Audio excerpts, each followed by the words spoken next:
मंत्रपुष्पम page 83 Narayana सूक्तम। ओम श्री गुरुभ्यो नमः। हरिः ओम। सहना भवतु सहनो भुनक्तु सह वीर्यं करवावहै तेजस्विनावधीतमस्तु मा विद्विषावहै। ओम शांति शांति शांति। हरिः ओम।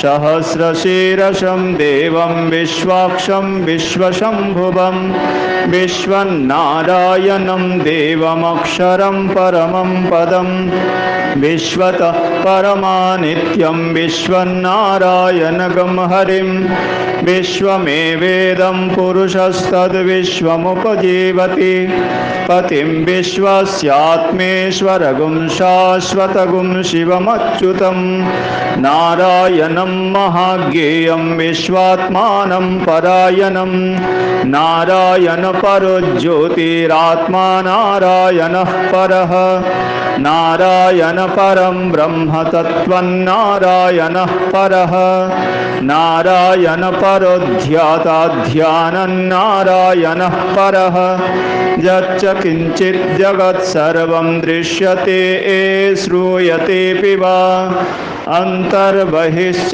तत्सर्वं व्याप्य नारायणस्थितः अनन्तमव्ययं कविगुं समुद्रिन्तं विश्वशम्भुवं पद्मकोशप्रतीकाशगुं हृदयं चाप्यधोमुखम् अधोनिष्ट्यापि तस्यान्ते नाभ्यामुपरि तिष्ठति ज्वालमालाकुलं भाति विश्वस्यायतनं महत् सन्ततगुं शिलाभिस्तुलं वत्याकोशसन्निभं तस्यान्ते सुशिरगुं सूक्ष्मं तस्मिन् सर्वं प्रतिष्ठितं तस्य मध्ये महानग्निर्विश्वाचिर्विश्वतोमुखः सोऽग्रभुग्विभजन्तिश्चन्नाहारमजरः कविः तिर्यगूर्धमदशायीरस्मयस्तस्य सन्तता सन्तापयति स्वं देहमापादतलमस्तकः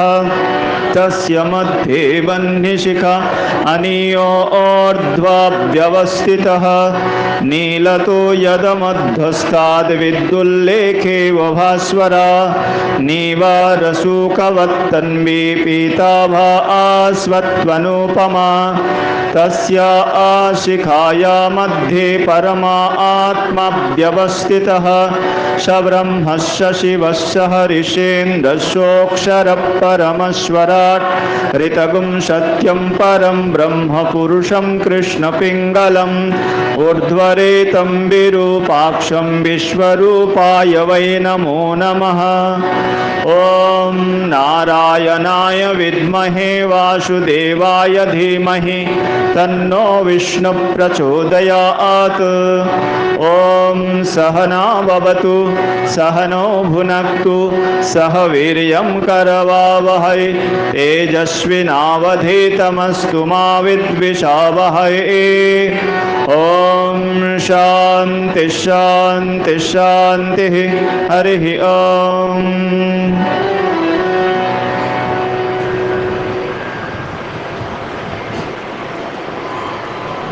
स्तोत्रमाला पेज 192।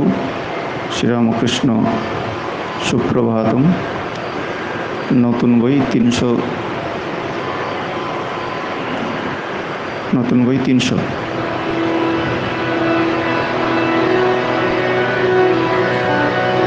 ओम धर्मस्य हानिमभितः परिदृश्य शीघ्रं कामारपुष्कर इति प्रथिते समृद्धे ग्रामेषु विप्रसदने ह्यभिजातदेव श्रीरामकृष्ण भगवन् तव सुप्रभातं वाल्लेशमाध्यनुभव शीतपाक्षिपङ्क्तिं चन्द्रेशमेघपटले समवापि येन ईश्यैत्यवेदनसुखं शिवरात्रिकाले श्रीरामकृष्ण भगवन् तव सुप्रभातं नानाविधानै सनातनधर्ममार्गान् क्रैस्तादिचित्रनियमान् परदेशधर्मान् आस्थाय चैत्यमनयोरनुभूतवास्त्वं श्रीरामकृष्ण भगवन् तव सुप्रभातं।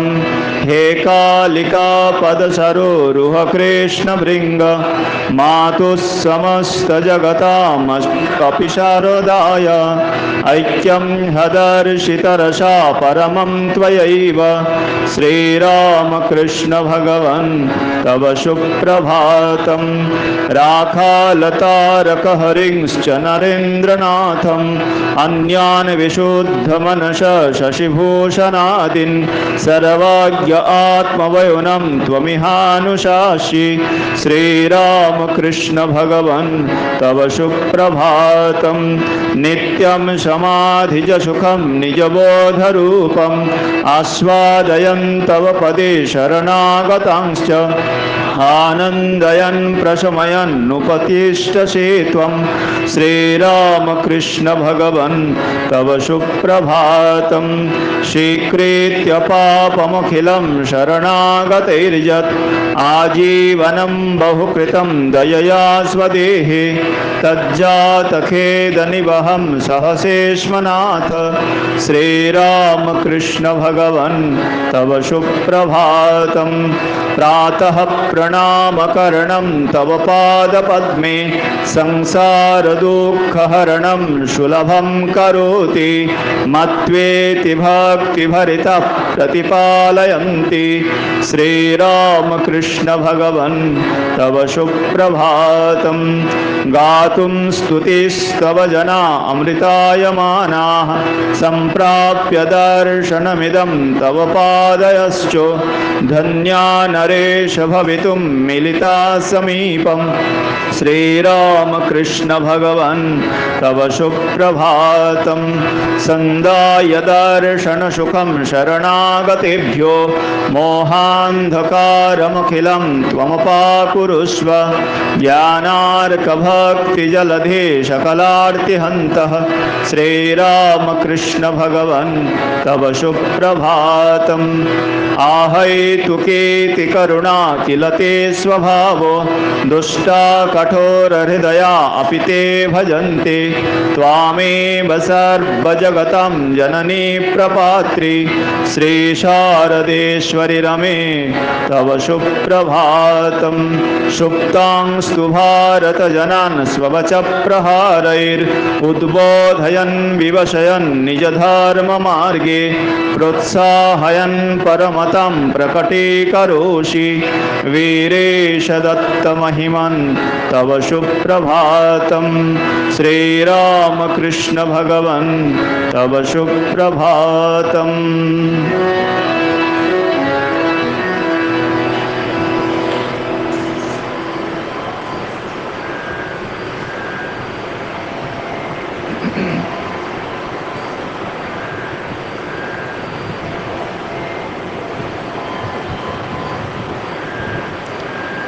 पेज 177 श्रीरामकृष्ण अवतार स्तोत्र प्रथम 10টি श्लोक।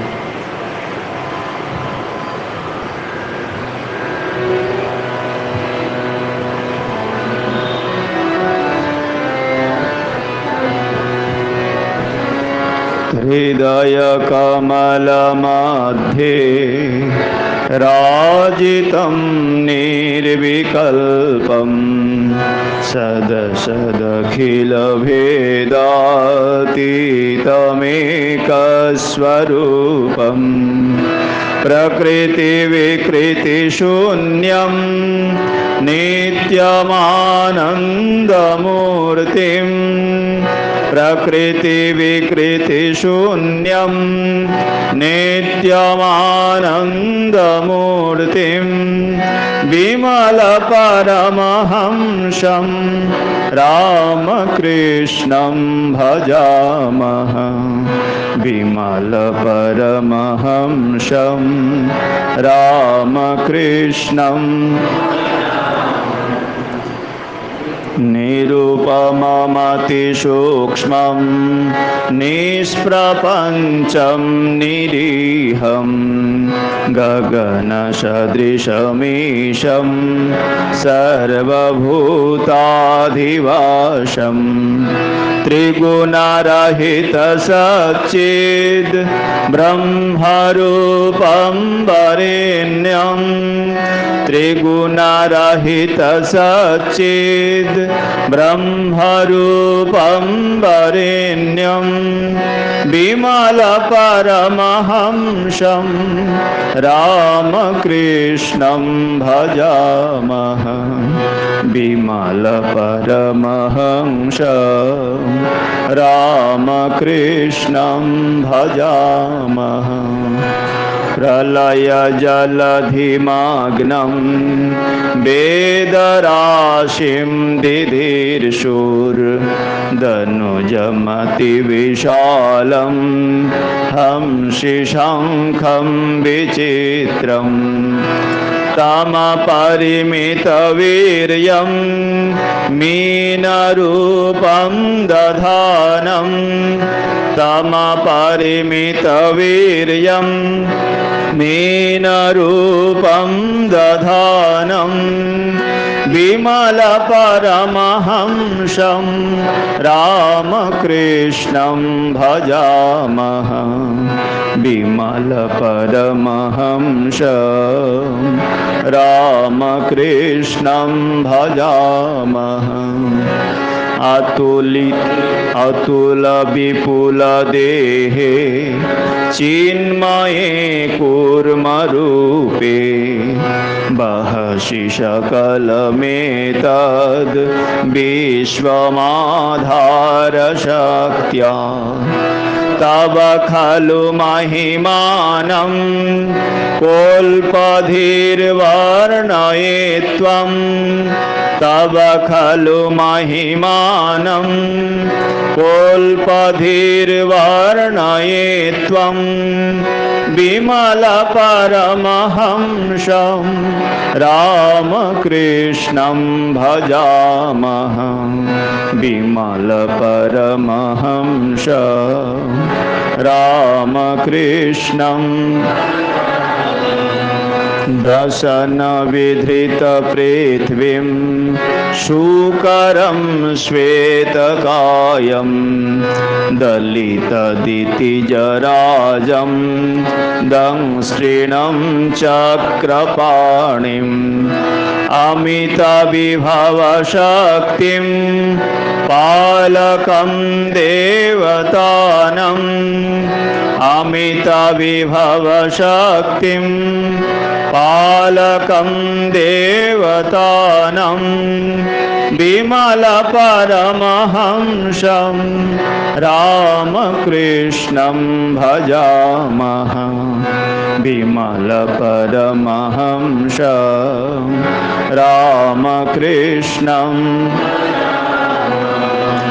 विकटदशनवक्त्रं लोलजीह्वं प्रचण्डं गिरिवरसमकायं रक्तहस्तं नृसिंहं पशमितसुरखेदं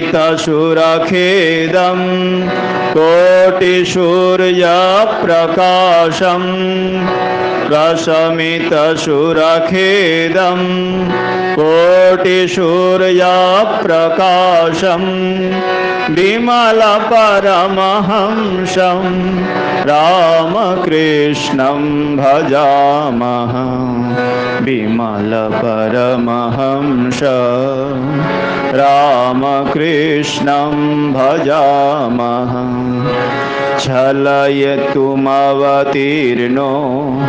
वामनस्त्वं बलिं वै त्रिचरणकमलेन क्रामसि स्वर्भुवो भू परमपुरुषमादिं काश्यपं विश्वरूपं परमपुरुषमादिं काश्यपं विश्वरूपं विमलपरमहंसं रामकृष्णं भजामः विमलपरमहंसं रामकृष्णं भजामः निशितपरशुधारं क्षत्रसन्तानकेतुं नवजलधरवर्णं भार्गं भीमवीर्यं नवजलधरवीर्णं भार्गवं भीमवीर्यं शमनसदृशघोरं जामदग्नं विशालं शमनसदृशघोरं जामदग्नं विशालं विमलपरमहंसं रामकृष्णं भजामः विमलपरमहंसं रामकृष्णं भजामः रघुकुलवरमीशं जानकी प्राणनाथं समरकुशलवीरं राघवं रावणारिं हनुमदनुजसेव्यं धार्मिकं सत्यपालं हनुमदनुजसेव्यं धार्मिकं सत्यपालं विमलपरमहंसं रामकृष्णं भजामः विमलपरमहंसं रामकृष्णं भजामः हलधरमतिशुभ्रं नीलवस्त्रं सुरेन्द्रं दनुजदलनकार्ये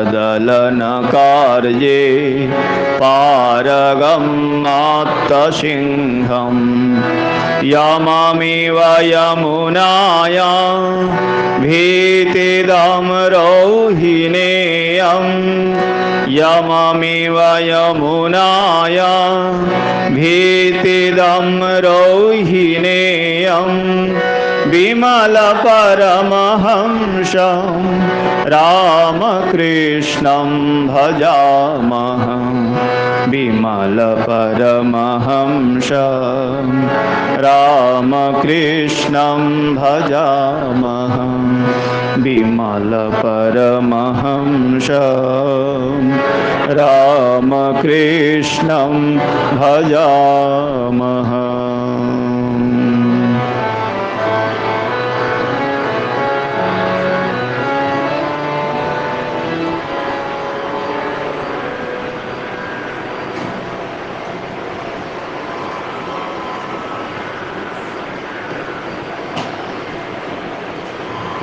শ্রীমদ্ভগবদ্গীতা তৃতীয় অধ্যায় 21 থেকে শেষ।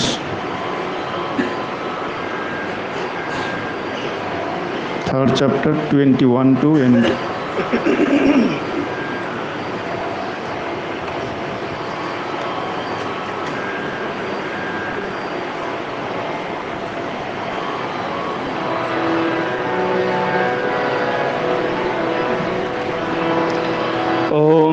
पार्थाय प्रतिबोधितां भगवता नारायणेन स्वयं व्यासेन ग्रथितां पुराणमुनिना मध्ये महाभारतम् अद्वैतामृतवर्षिणीं भगवतीम् अष्टादशाध्यायिनीम् अम्ब त्वाम् अनुसन्दधामि भगवद्गीते भवद्वेषिणीम् वसुदेवासुतं देवं कंसचाणूरमर्दनं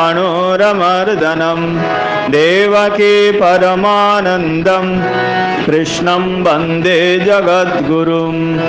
अथ तृतीयोऽध्यायः।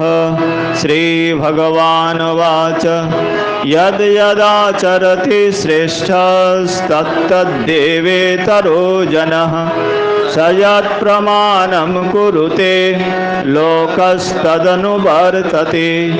नामे पार्थास्ति कर्तव्यं स्त्रीषु लोकेषु किञ्चन नानावाप्तम् अवाप्तव्यं वर्त एव च कर्मणि।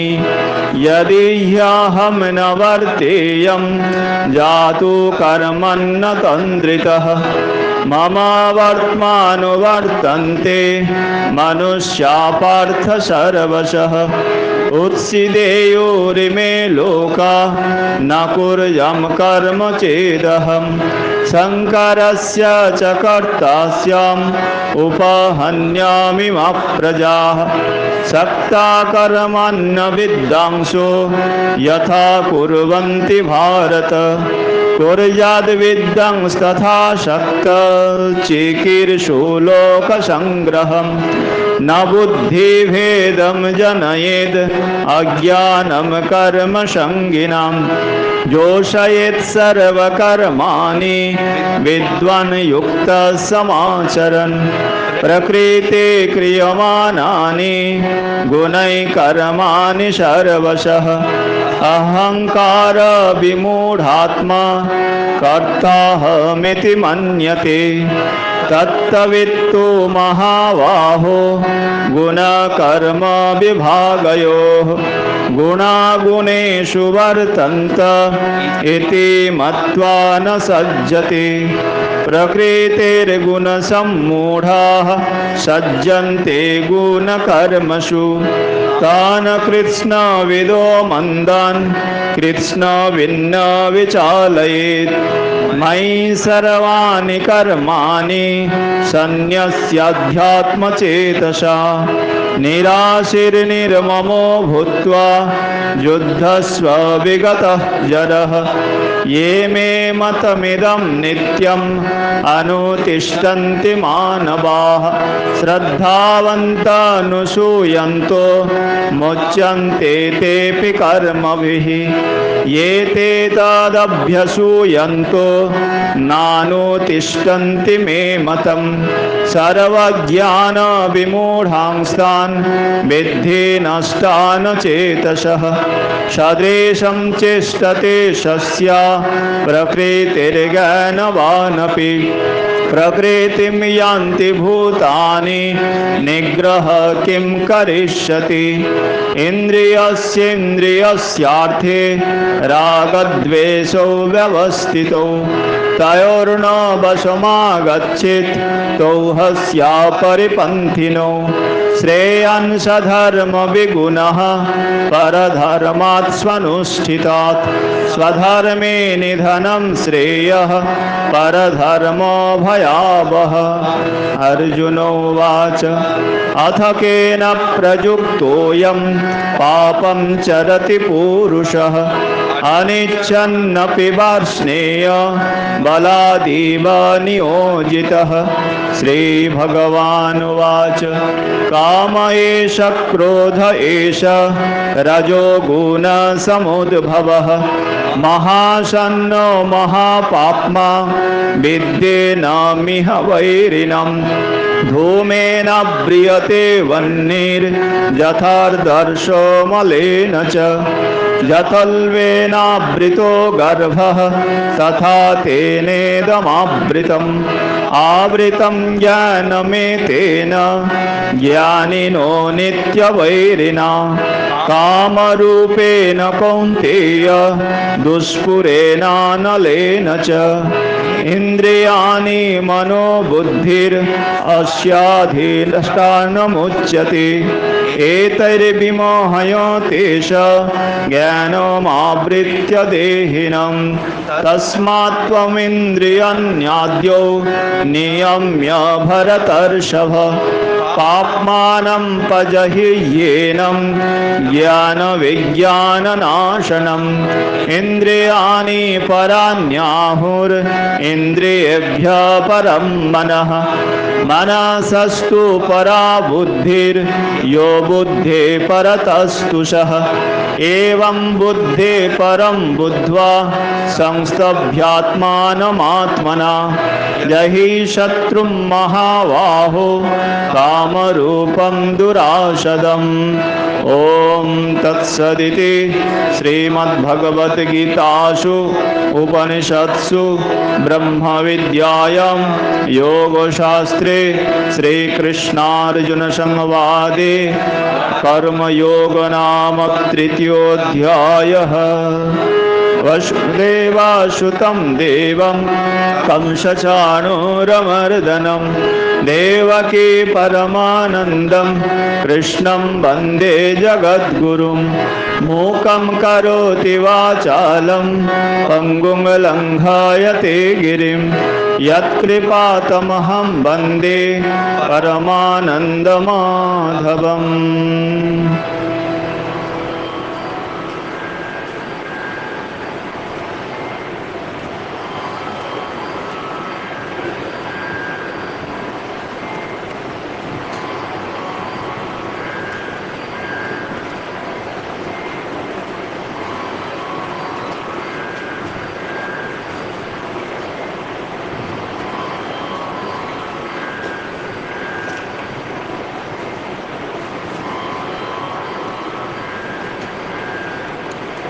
সঙ্গীত সংগ্রহ 301 উথলেছে প্রেম পারাবার।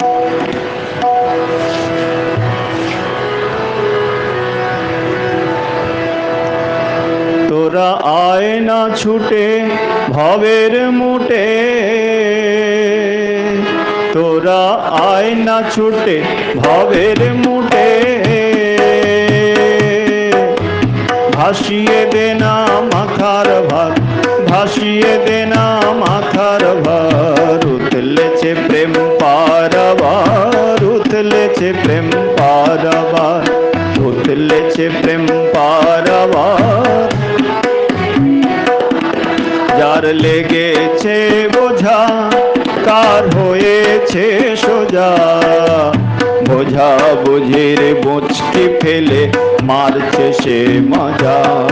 যার লেগেছে বোঝা তার হয়েছে সোজা, বোঝা বুঝির বুঝকি ফেলে মারছে সে মজা। ও তুই রইলি বসে বোঝার আসে, ও তুই রইলি বসে বোঝার আসে।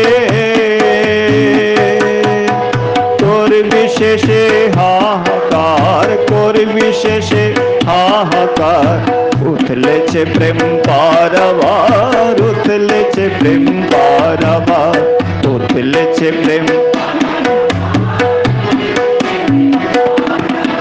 প্রেম সাগরে ভাসিয়ে দে নাগা, যাবি ভেসে এমন দেশে যার পাশে নাই গান। প্রেম সাগরে ভাসিয়ে দে নাগা, যাবি ভেসে এমন দেশে যার পাশে নাই গান। ওরে চন্দ্র সূর্য ধ্বংস হলে ও, ওরে চন্দ্র সূর্য ধ্বংস হলে ও, হয় না সেটা অন্ধকার বোকা, হয় না সেটা অন্ধকার। উথলেছে প্রেম পারাবার, উথলেছে প্রেম পারাবার, উথলেছে প্রেম। সেথায় সবই উল্টা ঢং, সেথায় সবই উল্টা ঢং। সেথায় বুঝবি কি ভাইরাম, সেথায় সবই উল্টা ঢং, সেথায় সবই উল্টা ঢং। হেথায় কালো সেথায় সাদা বুঝবি কি ভাইরাম। ও তোর কার্য কারণ সব অকারণ, ও তোর কার্য কারণ সব অকারণ। তথায় তার অধিকার নাই, তথায় তার অধিকার। উতলেছে প্রেম পারাবার, উতলেছে প্রেম পারাবার, উতলেছে প্রেম পারাবার।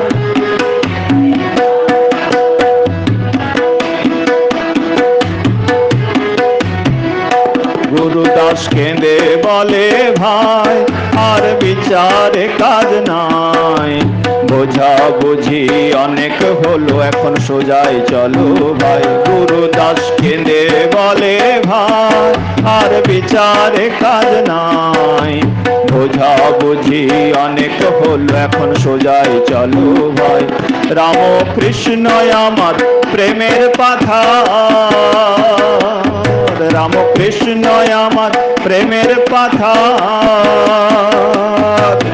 ডুবলে হবি ভব পার, বোকা ডুবলে হবি ভব পার। উতলেছে প্রেম পারাবার, উতলেছে প্রেম পারাবার, উতলেছে প্রেম পারাবার। তোরা আয় না ছুটে ভবের মোটে, তোরা আয় না ছুটে ভবের মোটে। ভাসিয়ে দে না মাথার ভার, ভাসিয়ে দে না মাথার ভার। উতলেছে প্রেম পারাবার, উতলেছে প্রেম পারাবার, উতলেছে প্রেম পারাবার, উতলেছে প্রেম পারাবার, উতলেছে প্রেম পারাবার, উতলেছে প্রেম পারাবার।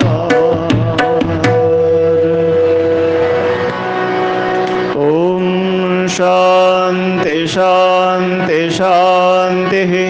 হরি ওম তৎসৎ। श्रीरामकृष्णार्पणमस्तु। जय श्री गुरु महाराज जी की जय। जय महामाई की जय। जय स्वामी जी महाराज जी की जय। जय रघुवीर शीतला गंगा माई की जय।